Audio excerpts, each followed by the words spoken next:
দেশ চলবে না, তত্ত্বাবধানে আমাদের দেশ চলবেই না। দেশে নাই আইন শৃঙ্খলা, নাই কিছু, ছাত্র আন্দোলনে বাড়িতে পারতেছি না। এটা তো তত্ত্বাবধায়ক নয়, অন্তর্বর্তী সরকার। এই অন্তর্বর্তী সরকার 25 সালের মধ্যে ইলেকশন দিতে পারছে না, 25 সালের মধ্যে ইলেকশন দিতে হবে। আমরা একটা আস্থা সরকার চাই, ভোটের মাধ্যমে সরকার চাই, আস্থা ভিত্তিক সরকার। আস্থা ভিত্তিক সরকার। আস্থা ভিত্তিক সরকার তো নির্বাচন ছাড়া হয় না। হয় না। এই এখন 25 সালের মধ্যে ইলেকশন দিতে হবে। ডাক্তার বলছে 25 সালের মধ্যে বলছে না, আমরা সব দল লোক মিলে 25 সালের মধ্যে ইলেকশন দিতেই হবে। এখন এই ইলেকশনের মধ্যে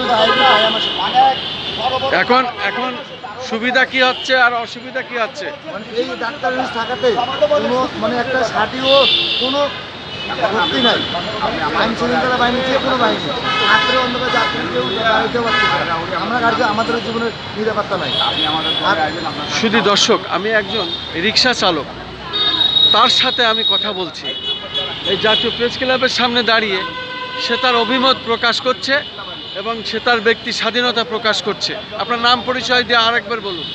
আসসালামু আলাইকুম, আমার বাড়ি হলো দিনাজপুর জেলা, আমার নাম মোহাম্মদ গুলজার, আমার বাড়ি দিনাজপুর জেলা মোহাম্মদ গুলজার। এই ডাক্তার ইউনূস তৎকালীন সরকার এই কাজ বাংলাদেশে কোনো উন্নয়ন হচ্ছে না, আর আজকে অন্য কোনো গাড়িও চালাইতে পারতেছি না, জীবনের কোনো নিরাপত্তা নাই। এখন একটাই আমরা চাচ্ছি যে আমাদের ভোটের মাধ্যমে সরকার আইলে সব আইন শৃঙ্খলা বাহিনী সরকার এখন বর্তমান আইন শৃঙ্খলা বাহিনী ঠিক নেই। মানে আইন শৃঙ্খলা ভেঙে পড়ছে, আইন শৃঙ্খলা কঠিন না, কোনো কোনো গুরুত্বপূর্ণ নাই। ও এই জন্য চাঁদাবাজি, লুটপাট, হত্যা খুব হচ্ছে। আমাদের গাড়ি চিন্তা করছিল, গাড়ি চিন্তা করছিল। হ্যাঁ, গাড়ি আমি কোথা থেকে চিন্তা করছিল?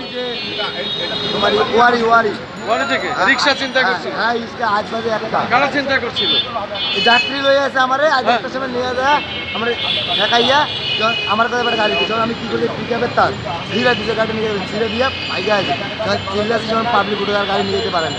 মানে আইন শৃঙ্খলা যদি এই সরকার কঠিন করে, শক্ত করে, হ্যাঁ, তাহলে তো আর সমস্যা নাই। আর এই সরকার দ্বারা হবেই না, ডাক্তার ভিতরে কোনো কাজই হবে না বাংলাদেশে। এক কথা শেষ, 25 সালের মধ্যে ইলেকশন দিতে আমরা 25 সালের ভিতরে নির্বাচন দিতে হবে।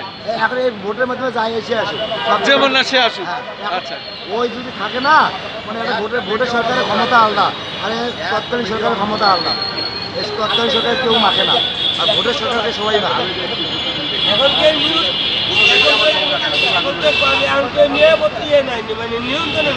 কোনো দেশ কোনো নিয়ন্ত্রণে নাই, আইন শৃঙ্খলা কেউ নাই।